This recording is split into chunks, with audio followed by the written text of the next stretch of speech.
Você sabe o que é meditar? Você sabe para que serve a meditação?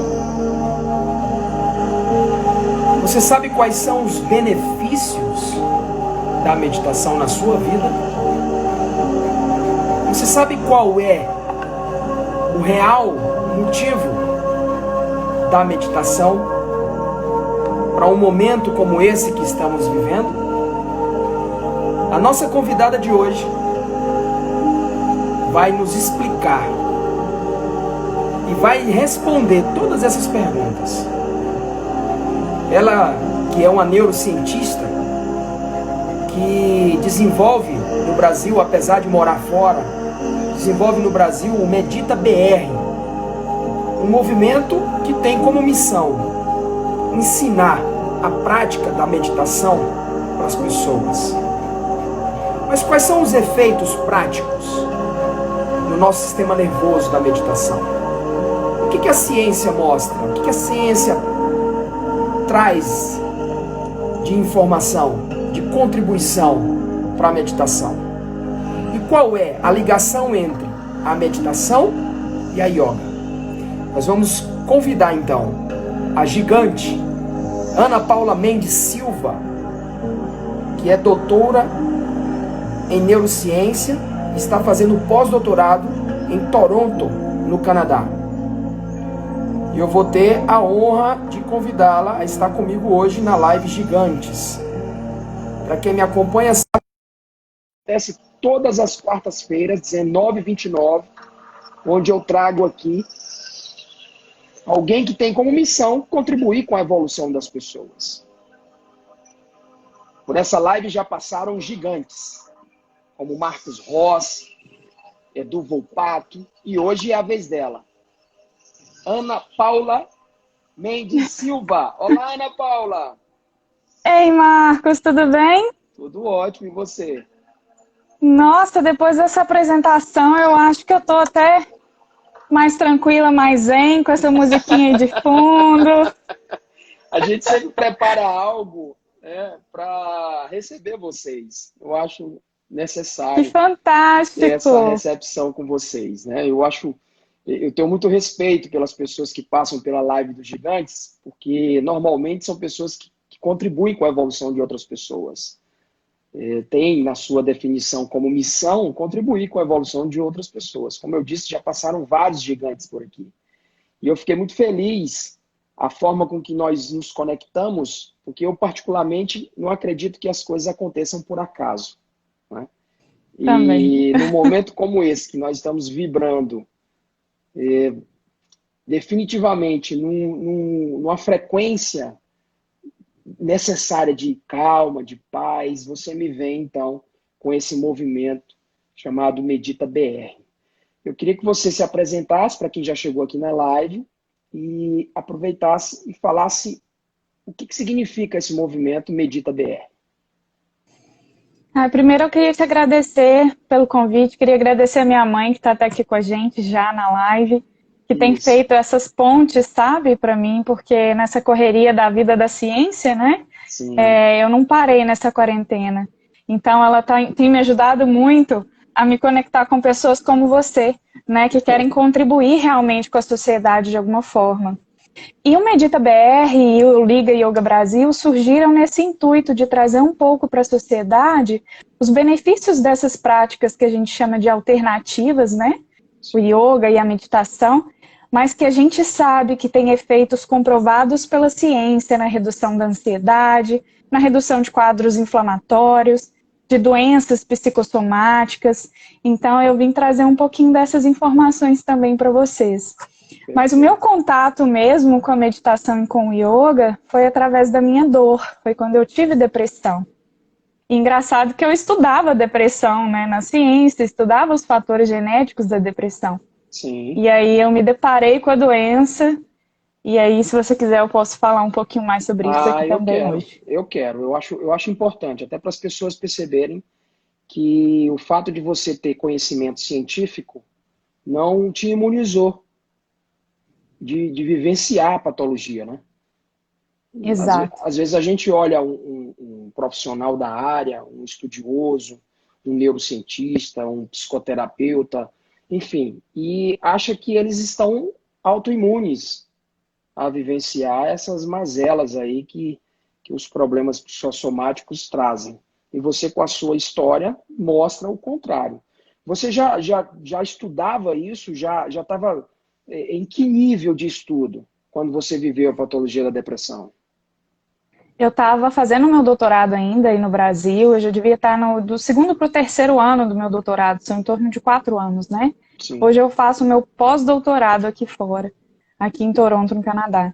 E aí eu acho assim que foram uma sucessão de eventos, né? Depois da morte do meu avô, então teve um evento de luto, eventos estressores ali da própria academia, né? Da ciência, muita cobrança, muita responsabilidade. O retorno do Brasil é muito pequeno para essas pessoas que fazem a ciência, esses estudantes. Sim. Que recebem pouco, né? Enfim.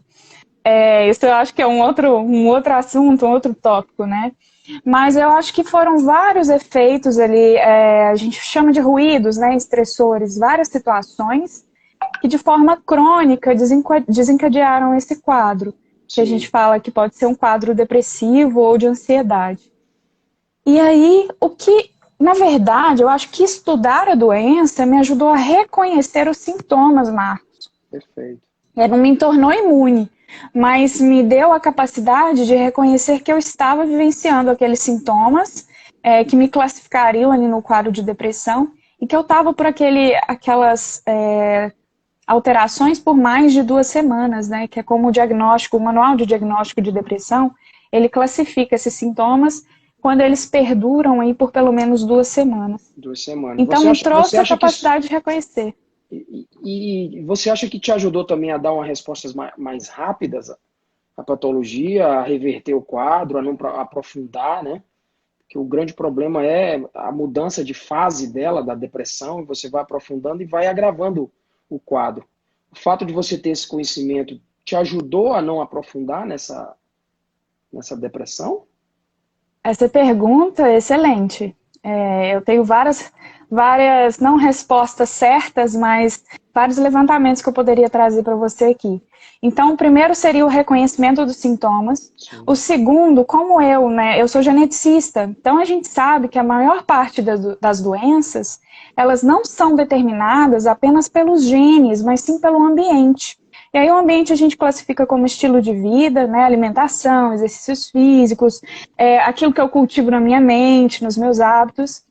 E eu pude perceber que mesmo que eu tivesse herdado, por exemplo, alguns genes aí da minha família, a gente vê famílias que têm doenças que são recorrentes dentro de cada uma das famílias, né? Sim. A depressão, ela tem fatores genéticos, o Alzheimer, Parkinson, eu posso citar vários aqui.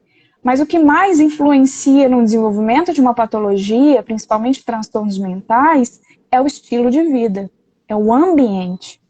Então, quando eu me deparei com a doença, primeiro eu reconheci os sintomas, busquei ajuda, claro, do psiquiatra, do psicólogo. Sim. E aí eu também fiz alterações no meu estilo de vida, porque eu fui uma das pessoas que não respondeu ao tratamento farmacológico.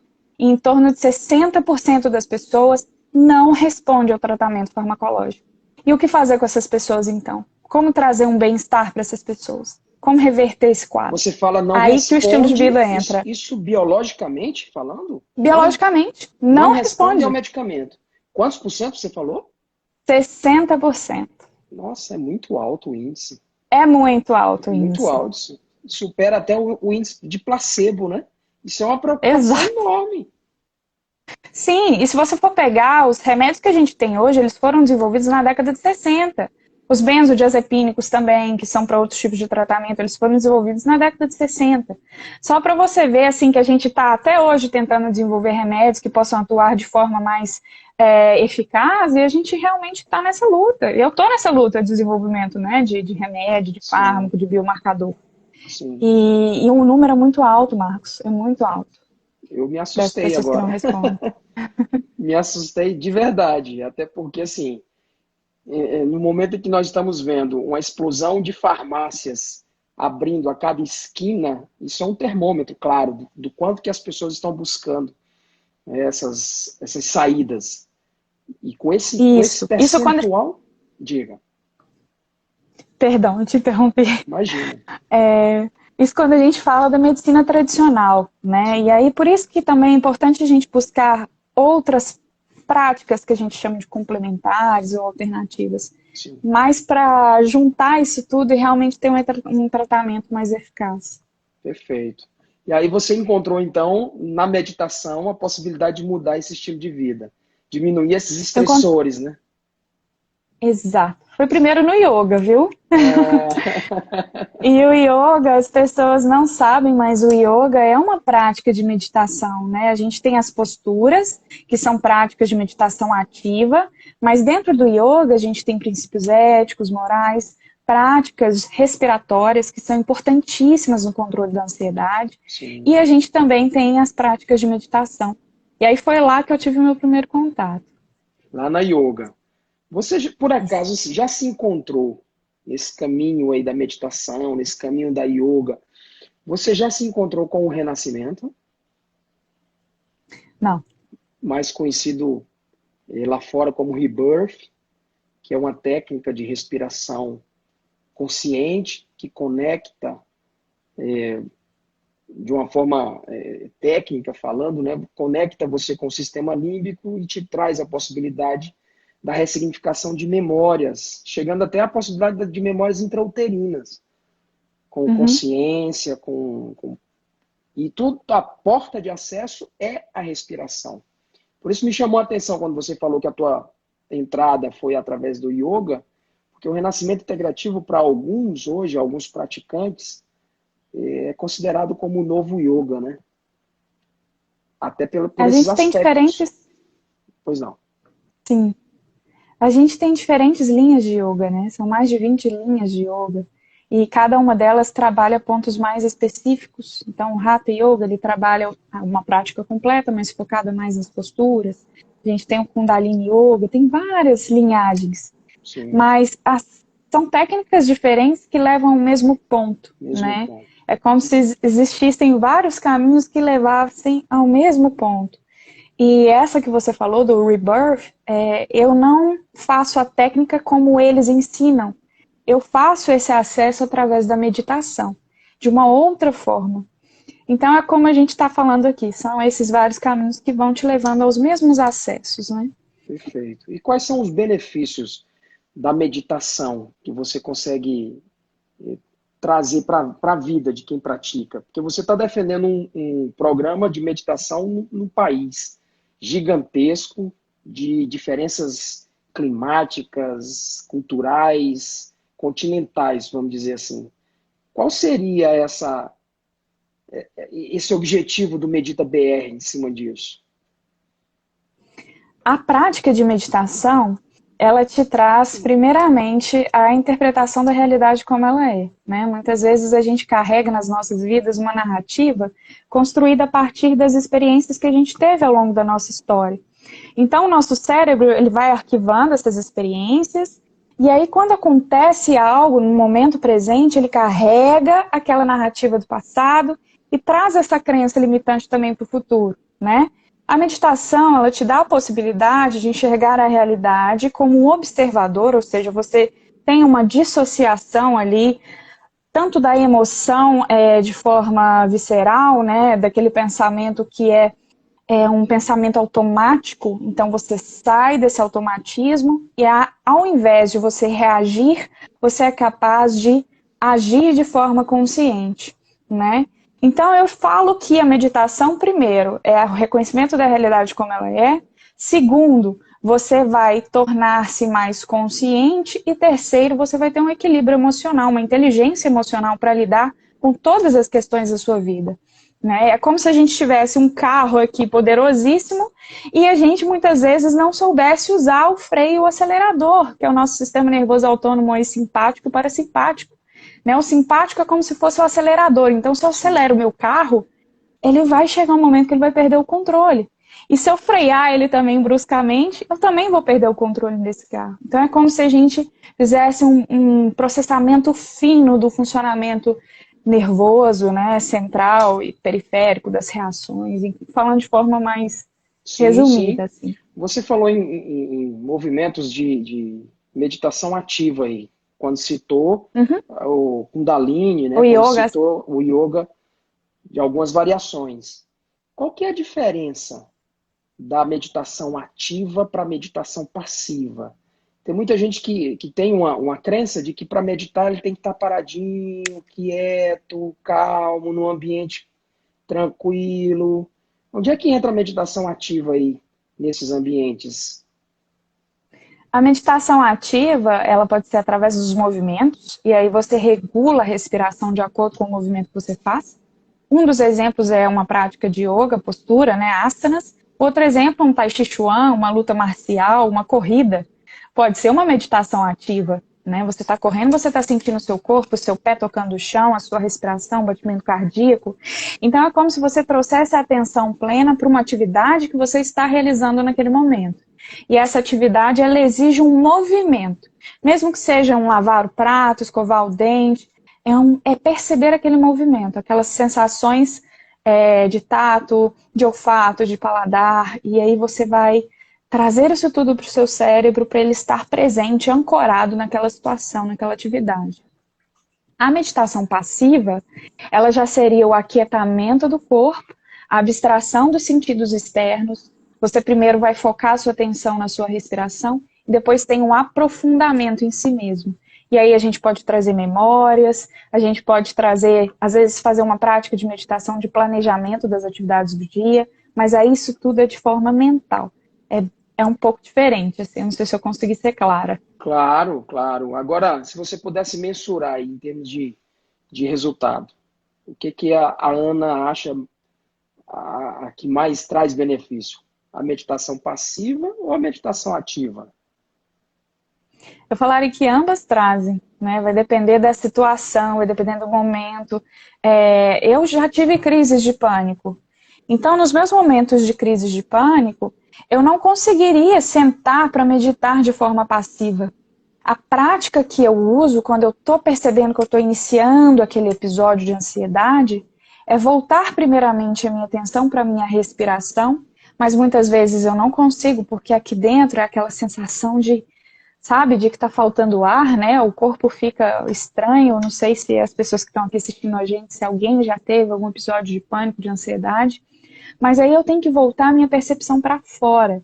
E aí eu posso observar, por exemplo, os estímulos ao redor, da audição, da visão, do tato, paladar, do olfato, ou mesmo fazer movimentos. A gente tem uma prática de caminhada consciente, que é esse caminhar lento, né? Mas percebendo o movimento do corpo, que é uma das práticas mais indicadas, por exemplo, quando você está com uma crise de pânico.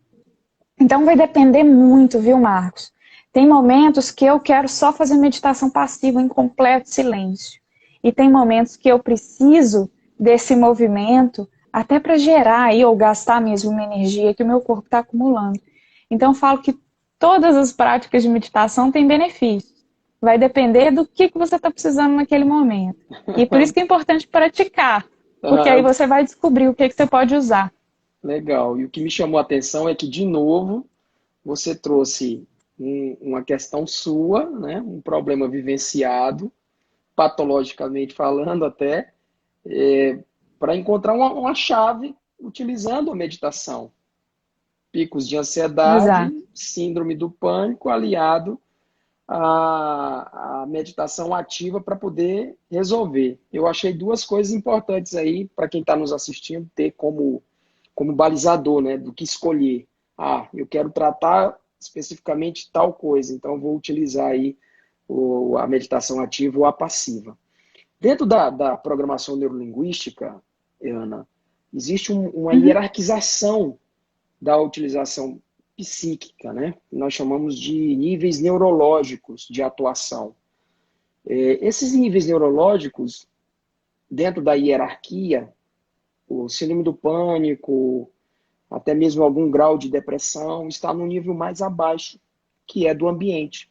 E você chegou a verbalizar isso, né? Que a grande influência é do ambiente.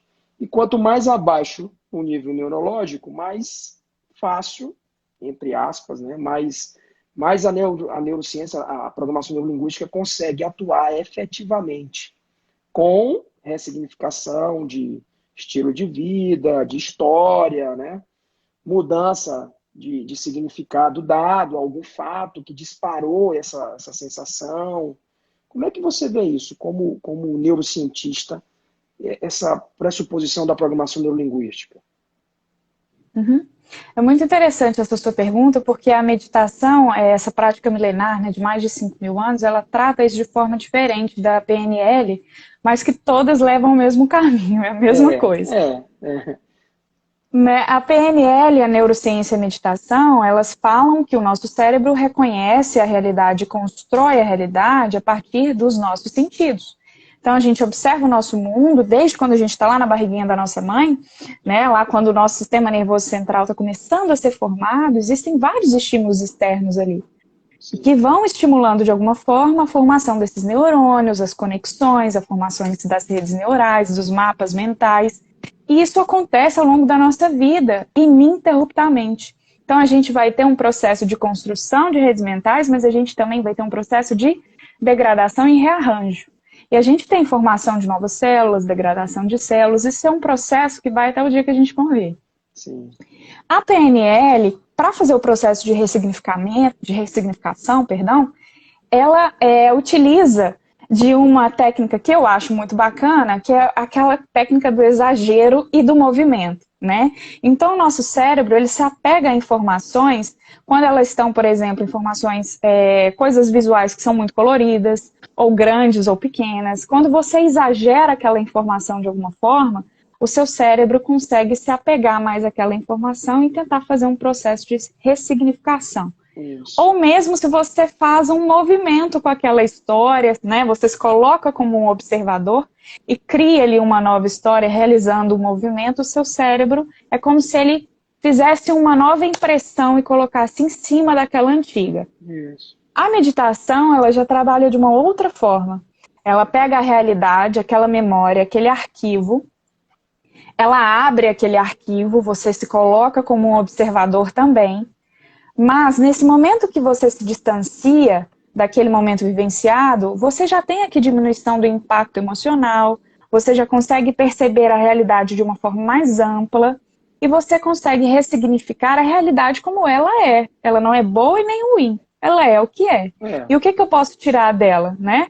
Mas você não distorce aquelas memórias em relação à cor, movimento, tamanho. Por exemplo, se eu tenho trauma, fobia, aranha, né? E aí eu imagino que a aranha, ela é, sei lá, toda colorida e parece um palhacinho, e aí a PNL, ela trabalha de alguma forma ressignificando um pouco isso, né? Essa é uma das alternativas, né? Isso, Que é uma das alternativas. a construção da submodalidade. Isso dentro da PNL é estudado em termos de submodalidade. Mas não é o único caminho que a PNL utiliza, né? Ela também utiliza essa dissociação. A fobia da aranha, por exemplo, existe um caminho diferente, por exemplo, a cura rápida de fobia, que é uma técnica utilizada com dissociação, inclusive triplamente dissociação. Você se dissocia da situação já dissociado, né? Que é para poder te dar uma sensação, um estado interno de segurança total. Então, uma das possibilidades é dentro dessa perspectiva que você trouxe da meditação também. Existem vários caminhos. A PNL também desenha uma perspectiva de que fatos são fatos. Não existe quem dá o significado, é o sujeito, somos nós. Nós é que somos responsáveis pelo significado dado e podemos alterar esse significado. Agora, essa alteração, é engraçado que muita gente acha, mas você volta lá e muda a história. Não, você vai dar um novo imprint, como você também falou, sabiamente, né, para aquele fato com outro significado no momento presente. Que, como você também disse, né, todo mundo só leva para o mesmo caminho, apesar de usar vias diferentes. Exatamente. E pode ser que para você seja mais eficaz uma técnica, para mim seja mais eficaz outra técnica. Isso. E isso é que é legal, é trazer essas várias possibilidades, né? Essa magia das ciências complementares aí para nos ajudar, né, a ressignificar isso aí. Mas o que eu acho significativo no que você disse também é com relação ao ambiente. De novo, eu bato nessa tecla. eu acredito muito que quando a gente ultrapassa, né, o nível neurológico do ambiente, a gente aumenta o tamanho do problema. Se a gente diminui, a gente resolve mais facilmente. E aí eu vou te levar para o outro caminho da neurobiologia, que é o que você está estudando aí, né? Uhum. Explica para a gente o que a neurobiologia se diferencia da neurociência. É uma especialização, uma especialidade da neurociência? Então, exato, a neurociência ela trabalha aí não só os mecanismos celulares, moleculares, a produção de substâncias, distribuição, formação de novas redes neurais. A neurobiologia, a biologia é o estudo da vida, né? Sim, sim. Então, a neurobiologia seria o estudo do desenvolvimento daquela célula, daquele neurônio, de outras células também que a gente tem no nosso cérebro, que não são só os neurônios, né? A gente tem astrócitos, micróglias, a gente tem outras células que dão suporte para o funcionamento neuronal. Então, a neurobiologia, ela estuda todos esses tipos celulares, mas estuda também como acontece o desenvolvimento daquela célula, né? O que faz aquela célula ser diferente, especializada? Por que os neurônios, só existem regiões específicas do cérebro que a gente realmente tem a formação de novos neurônios? Não são em todas as regiões. Mas apesar de não produzir novos neurônios, a gente produz novas conexões, que não são através de neurônios. Então, é todo esse mecanismo que a gente estuda. É uma parte, sim, da neurociência. Perfeito. E você provavelmente já deve ter juntado aí as duas coisas, né? A meditação com a neurobiologia. Qual a influência de uma para a outra? Se é que tem. Total. Claro que tem, né? Claro que tem. Tem. Eu sempre falo nos meus cursos e para os meus alunos, né, que eu ainda atuo como professora de meditação, nas minhas horas vagas, né? Então eu tenho dupla jornada no laboratório como pesquisadora e tenho como professora de meditação. Mas você Todo mundo medita que tem quando um está sendo cérebro, professora? Quando você está sendo professora, você também está meditando, né? Acaba praticando. um pouco, porque eu tenho que estar atenta ao tempo, aos Ativa. sinais da pessoa que está. A gente, como um coach, como um professor de meditação, ou psicólogo, a gente tem que estar atento aos sinais também que a pessoa, o praticante, está dando para a gente a todo momento. Sim. E a gente tem sinais biológicos de que ele está acessando o inconsciente. A gente tem, por exemplo, movimentação dos olhos, né, movimentação randômica dos olhos, que indicam que você está acessando o inconsciente. E quem está te guiando naquela prática tem que estar atento a isso. Movimentos involuntários nos dedos. Eu não sei se você pratica meditação, Marcos, mas se você começar a reparar durante as suas práticas, o seu corpo vai dar sinais de quando você está em estado alterado de consciência. É muito interessante. Mas voltando só um pouquinho à sua pergunta, Tá. eu falo demais, viu? Você pode me cortar. Imagina, eu gosto de ouvir. Mas voltando à sua pergunta da conexão da neurobiologia, neurociência com a meditação, então se você tem um cérebro, você é capaz de meditar, né? Se você tem esses neurônios fantásticos aí, esse instrumento que tem um potencial infinito, que a gente usa aí pequena parte dele, né? Sim. Você é capaz de estar atento, perceber a realidade, construir a sua realidade, interpretar as emoções que você está tendo diante das situações que ocorrem. E aí você está juntando tudo, porque a meditação te dá a consciência do que se passa dentro da sua mente, do que se passa no seu corpo, porque não está desconectado, a gente não está com a cabeça desconectada do corpo, né? Sim, e é por isso que o ambiente influencia, Marcos. Tudo aquilo que eu como, por exemplo, que eu faço a digestão, que vai para a minha corrente sanguínea, esses nutrientes chegam no meu cérebro. Eles vão influenciar no funcionamento dessas células que estão aqui. Não está separado, né? Sim, sim. Não está separado e acaba tendo uma influência no todo, né? Ó, tem uma pergunta para você aqui, ó. Qual região do cérebro é mais desenvolvida com a meditação? Boa pergunta. Excelente. A gente tem resultados já. Obrigada, Celiane. Celiane Deli.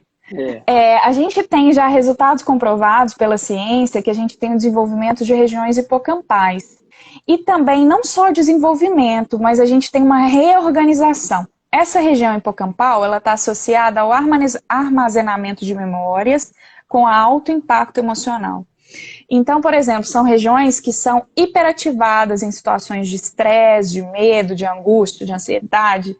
essas regiões estão hiperativadas. Então, a meditação primeiro faz o quê? Tira essa hiperativação.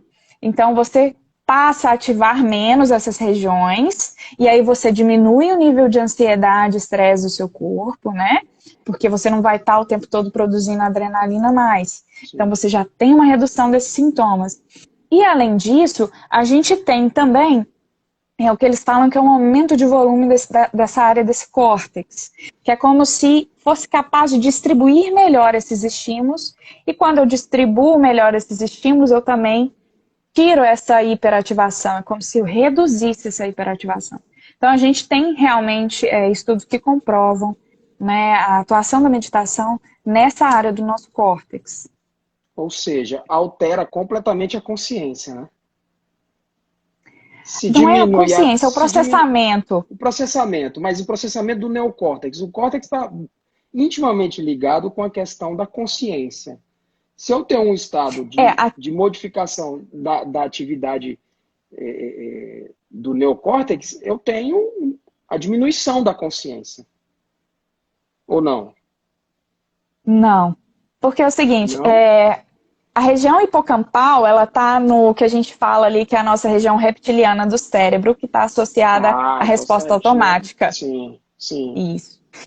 O córtex pré-frontal, que é essa região aqui, onde fica aqui, atrás da nossa testa, né? Sim. Que é onde eu tenho o processamento das informações, que eu tenho aí o meu controle inibitório, é realmente onde eu faço o julgamento de acordo com a minha personalidade. Sim. Então, eu tenho funções da consciência, da personalidade, estão nessa região do cérebro aqui, tá? Certo. A minha informação, Marcos, quando eu recebo do mundo essa informação, ela demora 3 segundos para passar dessa região reptiliana, onde está ali, por exemplo, a região do hipocampo, do tronco encefálico, e chegar ao meu córtex pré-frontal. Perfeito. Se eu estiver no automático, ela chega no hipocampo e a reação já é ativada. Ela nem chega aqui para ser processada. Perfeito. Então, quando o meu hipocampo está hiperativado, ele faz isso de forma automática. A minha informação não chega no meu nível de consciência. Por isso que a gente fala que a gente está no piloto automático. Sim. Então, se eu tenho a redução da ativação dessa área, a minha informação vai ser capaz de chegar ao processamento. Então, ela vai conseguir chegar nessa região aqui do meu córtex pré-frontal e eu vou conseguir realmente pensar sobre a situação e agir ao invés de reagir. Perfeito. É aí que está a total diferença. Diferença, perfeito. Age exatamente aí, né? Onde é que entra a questão da utilização da hipnose aí? A hipnose é uma outra técnica. Eu também sou hipnoterapeuta, ela é uma outra técnica, né, de meditação. Eu falo que cada pessoa, cada ser humano que chega até mim, a primeira coisa que eu faço é uma anamnese. Primeiro, para saber por que aquela pessoa está procurando a meditação, ou a hipnose, por exemplo, vivências que ela teve, né? Porque é aquilo que a gente conversou. Uma técnica vai ser mais apropriada para determinada situação. Sim. A hipnose, geralmente, ela é mais indicada para pessoas que são muito controladoras. Porque elas realmente, na meditação, é como se a meditação sem a hipnose, ela tivesse uma dificuldade para entrar naquele estado alterado de consciência. Então, a hipnose para essas pessoas que são mais controladoras, né, ela é mais indicada para que você tenha um efeito mais imediato daquela prática. Mais rápido, né? A pessoa já entra no estado de consciência alterada mais rápido. Perfeito. Ó, tem outra pergunta para você aqui, a Celiane, novamente. Em quanto tempo de meditação conseguimos chegar nesse aproveitamento? Tô adorando as perguntas da Celiane, todas científicas. Celiane, a gente tem estudos que apontam 8 semanas de práticas diárias de meditação. E aí variando de 10 a 15 minutos de meditação. Você realmente vai sentir os efeitos, né, da prática aí na redução de ansiedade, de estresse, e até mesmo na melhora desses sintomas depressivos, por exemplo. Então a pessoa vai conseguir sair do quadro depressivo de forma mais suave, né? Diria assim. Perfeito. Então, 8 semanas já consegue ter um resultado mais efetivo. Independente de qual seja, né? A meditação ativa ou a passiva, o resultado observado é o mesmo. Você está no Canadá hoje, né? Em Toronto. Como é que está aí a meditação para esse momento de pandemia aí? Como é que vocês estão vivendo essa pandemia aí, Ana? Então, agora a gente já está voltando, né? A gente já está trabalhando. Eu estou no trabalho, inclusive. Não sei se vocês conseguem ver, mas eu estou aqui no meu office aqui do laboratório. Só que a gente está fazendo uma escala de trabalho, porque não pode vir todo mundo trabalhar ao mesmo tempo, né? Sim. Dentro dos offices a gente fica sem máscara, mas quando eu estou no laboratório eu estou o tempo todo protegida de máscara, jaleco, cabelo preso. Então a gente toma todos os cuidados ainda aí de higiene, de prevenção de transmissão, né? Porque eu estou no hospital, eu trabalho num hospital, no meu pós-doutorado aqui. E a pandemia aqui, na verdade, olha que engraçado, eu trabalho no Hospital de Saúde Mental e Vícios, que é o QMAID. A gente teve um aumento de 30% do número de casos de depressão e ansiedade na quarentena, na pandemia. De pessoas que nunca tiveram episódios de depressão e de ansiedade. Tiveram nesse tempo, Sim. né? Só para você ter uma noção aí, um aumento de 30%. Ah, 30%. 30%. Que também já é muito, né?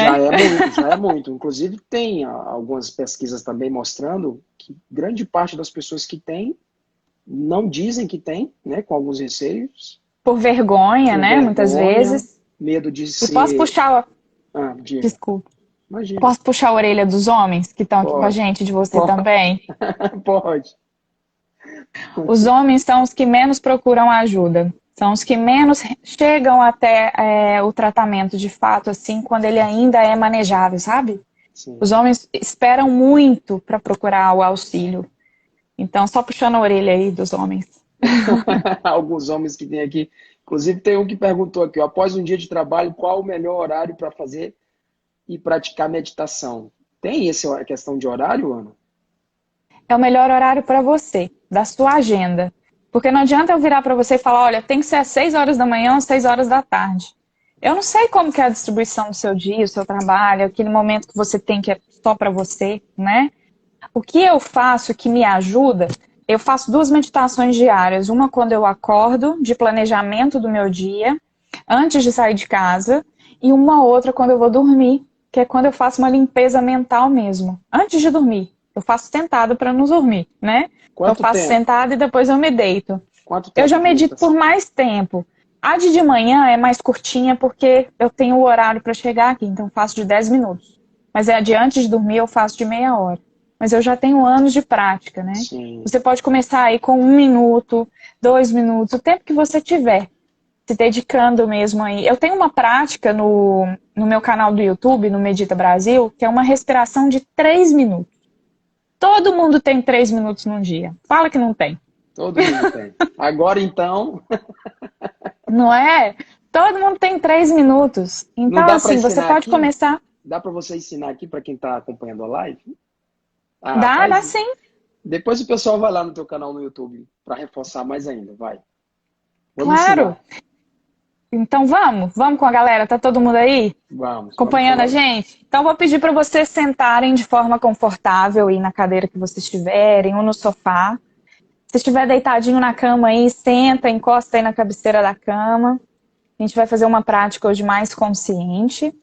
Vai ser uma prática bem curtinha mesmo, só para a gente trazer atenção para o momento presente. É importante que você coloque as suas mãos sobre as suas pernas, ajeite bem as suas costas, deixando-a o mais ereta possível, ajeitando também o quadril. Isso, Marcos. Se puder, separe as suas pernas, apoie os seus pés ao chão. Muito bom.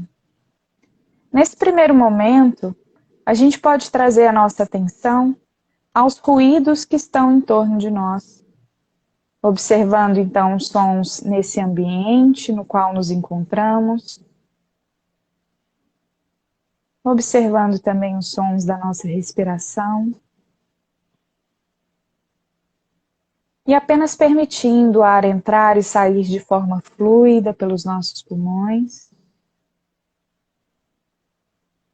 Observe o movimento da parte baixa do seu abdômen quando o ar entra pelas suas narinas. A expansão da sua caixa torácica, como se enchesse um balão.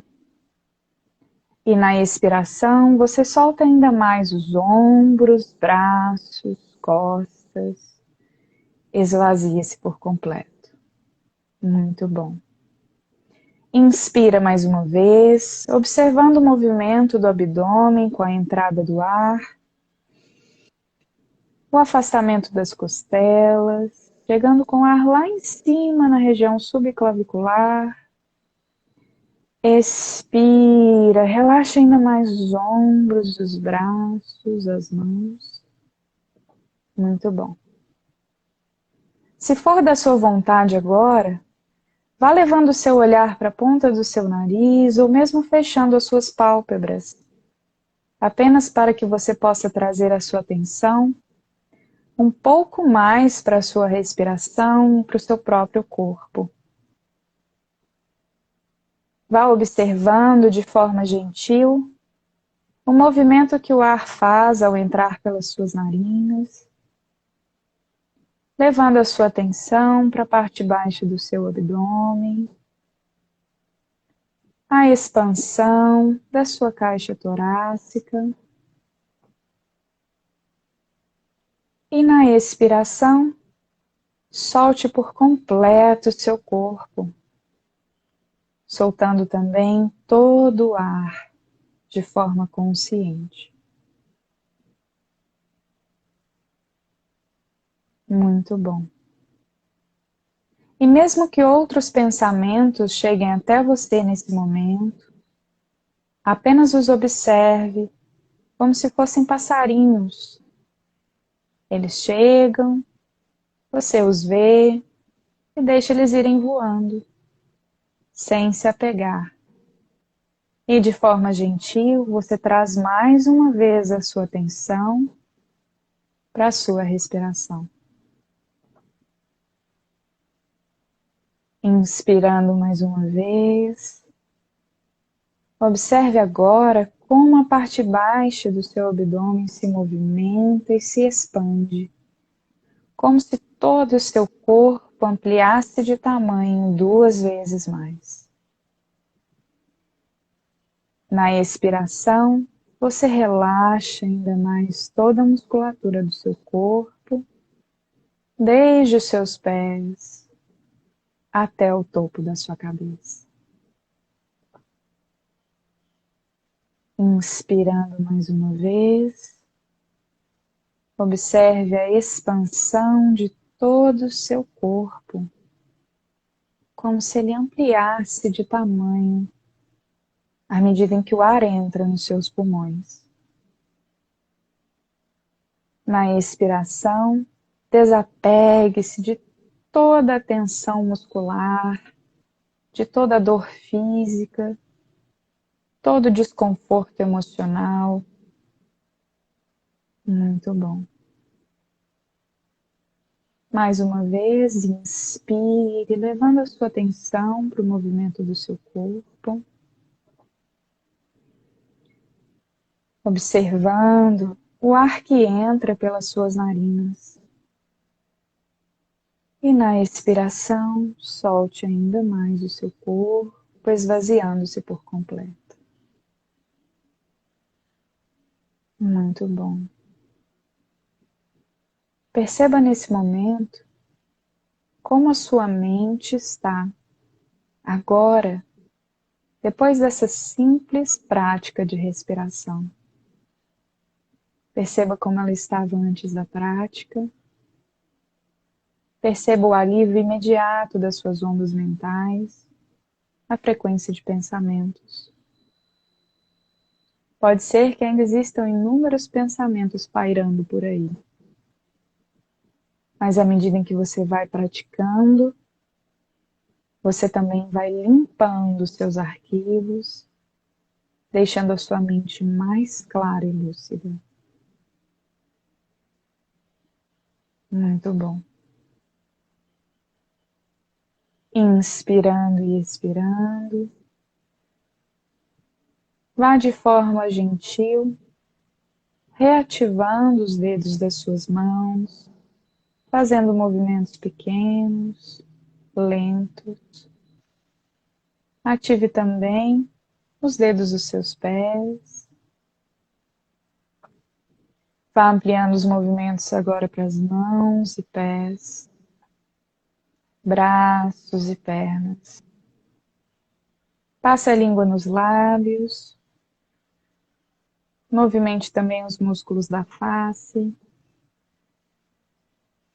Aos poucos vá abrindo seus olhos, se reconectando com o momento presente, escutando novamente os sons em torno, trazendo a sua atenção para o momento presente, para o aqui e agora. Maravilha. Esse roteirinho que você conduziu aí, lá no seu canal, eles acham esse roteiro, né? Acham. Esse e outros. Esse e outros. Medita BR. É só entrar aí no YouTube e procurar o canal Medita BR. Medita Brasil. Medita Brasil, né? Medita Brasil. Uhum. Medita BR, acho que é o Instagram de vocês, né? Isso. Quando é que você volta para o Brasil, Ana, para ajudar a tua mãe nesse movimento? Pois é, minha mãe pergunta todo dia.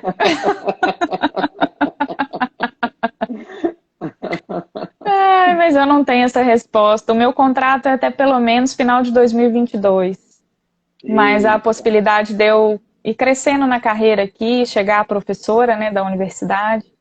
Então vamos pelo momento presente. Ó, a Por Celiane falou, vamos para o canal Medita Brasil. Celiane é minha esposa, tá? Que legal, Marcos, não sabia. Ela é uma estudiosa da prática de meditação e conduz um grupo para isso, de maneira Que bacana. majestosa e gentil. Muito bacana. E ela está super interessada, por isso que ela ficou na live aí. Quando eu disse para ela que você estaria comigo, ela ficou bem interessada para poder aprender muito. Ela gosta muito de aprender. Isso é muito bacana. Aliás, Muito aprender legal. é o que nos move. Exato. E a gente tem a felicidade de nos conectar com pessoas como você. E todos os dias eu agradeço a Nossa Senhora das Lives, que me permite me conectar com as pessoas assim. A gente já tem se conectado com tanta gente legal de tanto lugar do mundo. A É semana fantástico, né? é fantástico demais, é lindo isso. E cada vez mais a gente tem que ampliar essas conexões e valorizar também, né? Porque imagina, Exato. o que nós produzimos aqui hoje de conteúdo, se não fosse uma live como essa, quando ou como que essas pessoas que passaram pela live e que vão passar, porque a live vai ficar à disposição de quem acessar através do Instagram, que iriam se conectar com a possibilidade dessa. Então a gente tem que valorizar mesmo, valorizar. Exato. E aproveitar e agradecer você e sua mãe aí pela disposição, pela disponibilidade. E o que a gente puder aí Obrigada, ajudar para Marcos. contribuir com esse movimento aí do Medita Brasil, pode contar conosco. Tá bom? Obrigada demais. Maravilha. E o que você faz? Você falou que dá aulas, você falou que dá curso. Tudo isso é online? Online, agora está sendo, né? É, Antes de eu, tem que ser, né? antes de eu vir para cá, eu dei cursos presenciais. Sim, Mas agora, eu dei um agora em junho, que foi dia 17 e 24 de junho, chama Mente Resiliente. Então eu trago questões da neurociência, mecanismos neurais, tudo isso eu trago no curso e práticas de meditação. sim. A gente vai ter o segundo módulo, que é um pouquinho mais aprofundado. Eu acho que vai ser em setembro ou outubro, eu ainda estou preparando. Mas eu estou sempre postando coisas online, dando aulas, né, por lives, igual você faz também as entrevistas, eu dou aulas de meditação. E eu acho que, como você falou, é um instrumento fantástico que a gente tem aqui para acessar pessoas que a gente às vezes nunca teria oportunidade, né, de chegar na casa delas. Sim. Então eu faço como uma missão mesmo de vida, assim. Maravilha. A sua mãe já está A ali. minha Ó. mãe colocando, eu dou para empresas, sim. Eu dou aula para Ah, empresas também. quem tem um agente como a mãe da Ana é garantia de sucesso, Nossa, viu? promotora. É. E ela é muito gente boa também, assim como você, ela é muito gentil. É verdade. Pelo pouco que eu conversei com ela, que a gente conversou um pouco, ela admira muito o seu trabalho. Não tem motivo de ser diferente, né? Você realmente é uma gigante aí. Além de estar ajudando as pessoas, está aprendendo mais para trazer mais possibilidade, inclusive para o nosso país. Isso é motivo de orgulho para a gente. Saiba disso. Obrigada, obrigada mesmo. E eu tenho orgulho de ser brasileira, sabe? Eu tenho orgulho do nosso país e o meu intuito é realmente trazer para a nossa população, de forma mais acessível, né? A ciência, a meditação, o yoga. Então eu acho que, nossa, que é muito importante voltar isso para nós, né? Para os brasileiros, de Isso, uma forma acessível. isso. Eu acredito que esse deve ser o seu objetivo. Aliás, a gente vai agradecer muito por isso, que nós estamos precisando. Se aí no Canadá, 30% das pessoas, né, o índice de aumento dessa patologia terrível, que tem destruído vidas aí em todos os lugares, eu imagino aqui no Brasil. Eu imagino aqui Pois no é. Brasil. E aí a gente tem um nível de subnotificação muito grande, né?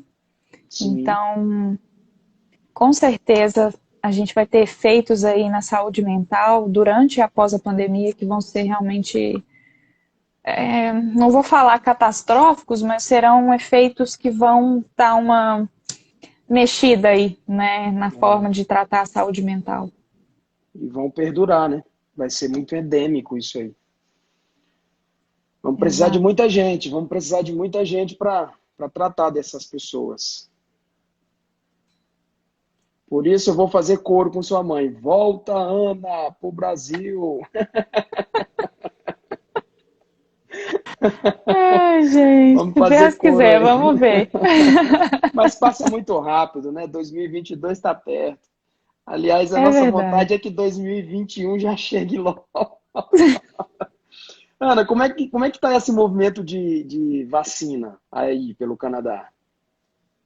Então, o legal aqui, porque a pesquisa no país inteiro, assim, ela se uniu, né? Todas as universidades, todos os hospitais, os campos de pesquisa se uniram e eles criaram, de uma forma online, uma distribuição a gente chama de tasks.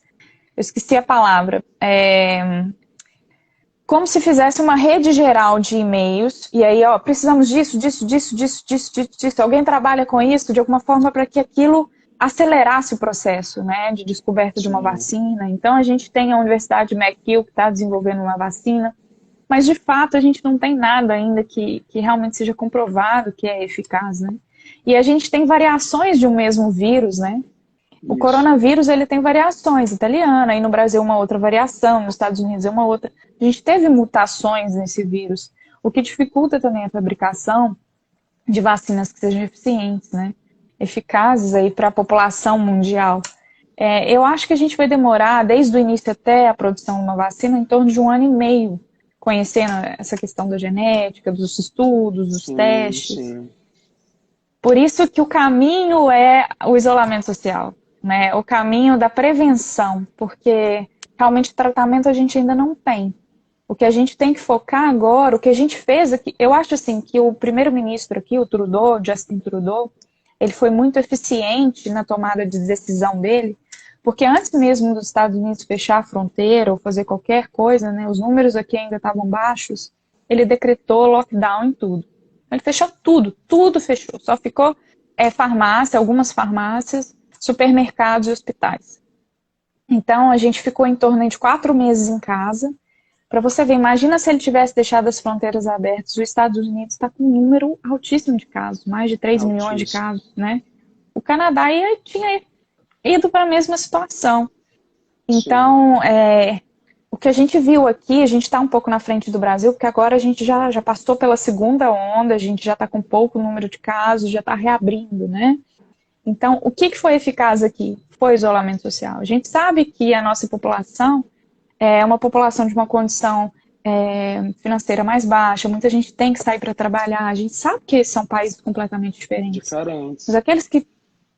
aqueles que podem ficar em casa, se eu pudesse fazer um apelo aqui, né, fiquem em casa, né, porque é a única forma realmente aí de prevenir com que esse vírus se espalhe. Perfeito. Não é o objetivo da live a gente falar sobre isso, Sim, mas desculpa. imagina, imagina. Eu acho que coube realmente até pela tua experiência e trocar um pouquinho aí, já que você está aí do outro lado né, em cima do globo, com questões climáticas diferentes, econômicas, social, cultural, completamente diferente, porém, o vírus não escolhe. Ele está atuando Exato. e pegando todo mundo aí, né? Então, foi só um parêntese, gente, mas a Ana trouxe aqui para a gente muita coisa bacana, principalmente com relação aí à utilização da meditação para encontrarmos essa serenidade tão necessária nesse momento aí, desse assunto que estávamos tratando agora. Ana, nós já estamos terminando, nós temos 3 minutinhos apenas, um assunto como esse que nós poderíamos passar aqui um final de semana tratando dele, direto, porque tem É muita coisa, né? muita coisa interessante, muita prática, mas volta a falar para a galera que está aqui na live, acessem lá o canal da Ana, tem muito assunto, muita coisa bacana, é só entrar lá no YouTube, Medita Brasil. E também tem o de yoga, né? Qual que é o de yoga, o canal? É o Liga Yoga Brasil. A gente tem no Instagram e no YouTube também. Liga Yoga Brasil. Por que essa separação? Tem algum objetivo, algum motivo? É porque, assim, as pessoas, principalmente no Ocidente, as pessoas acham que o yoga é só prática de asanas, de posturas, né? Então, quando eu criei os 2 Instagrams, eu criei de forma separada, mas não porque é separado, né? Tanto que no Liga Yoga Brasil eu dou aulas de meditação lá toda segunda, às 7h30 da noite, ao vivo. E a gente tem prática de meditação. Mas tem muita gente aí no Brasil que quando procura meditação e vê que tem algo de yoga, às vezes nem faz a prática de meditação. Porque acha que não vai conseguir fazer aquela postura e acha que é sabe? Parece que não consegue entender que são... que a gente tem práticas diferentes, que são adaptáveis a todo tipo, né, de pessoa, de idade, de tipo de corpo, enfim. Se é flexível ou não, porque o yoga tem aquele tabu, né? Ah, eu não sou flexível, então eu não pratico yoga. Eu pratico yoga porque eu não sou flexível. É justamente o contrário. Exatamente. Eu tenho que praticar, senão parece que eu engoli um cabo de vassoura, eu não consigo colocar a mão no pé. É assim, é como se fosse exatamente um desafio ali para que eu tivesse que manter o meu corpo ativo numa prática de posturas, por exemplo, né? Mas eu criei nesse intuito, assim, de que as pessoas conseguissem chegar na prática de meditação de uma forma mais fácil. E não desistissem por ver que tinha alguma coisa ali de prática, de postura, de yoga, né? Mas não são coisas separadas, são coisas agora eu entendi. iguais. Agora eu entendi. Eu pensei que vocês separassem o movimento, né? Mas é uma questão de posicionamento, até de marketing também, né? Mas assim, pra eu falar com você que eu não pensei nada disso no começo. De marketing, nem nada. Eu pensei só de tornar mais fácil mesmo o acesso, né, à prática só de meditação. Então a pessoa sabe que vai lá e vai ter só prática de meditação. Só meditação. Quem quer só meditação, aliás, a segmentação está ajudando muito. Se não foi pensado em nada de marketing, saiba que foi bastante inteligente nessa questão do marketing. Bom, o Instagram nos avisou, nós temos 1 minuto e 35. Ana, de novo, gratidão por essa conexão, gratidão por você trazer aqui tão generosamente o que você trouxe. Eu acho que as pessoas que passaram pela live ficaram felizes, estão melhores, inclusive provavelmente vão começar a praticar. E eu desejo que comece a praticar amanhã de manhã aí, quem sabe a gente comece o dia muito melhor do que a gente começou hoje. Verdade. Não é? Obrigada, Marcos. Obrigada pelo convite. Eu acho que você faz um papel assim fundamental de trazer pessoas comuns, mas que têm muito a contribuir para a sociedade, né? E obrigada mesmo por essa oportunidade a todo mundo que estava com a gente. Gratidão, gratidão. E ó, a live Gigantes volta na quarta-feira que vem, no mesmo horário, 19h29, aqui no meu Instagram, com mais um gigante. Aliás, a semana que vem eu vou estar com uma freira, com uma irmã. Eita, promete. Tchau, gente. Tchau, obrigada.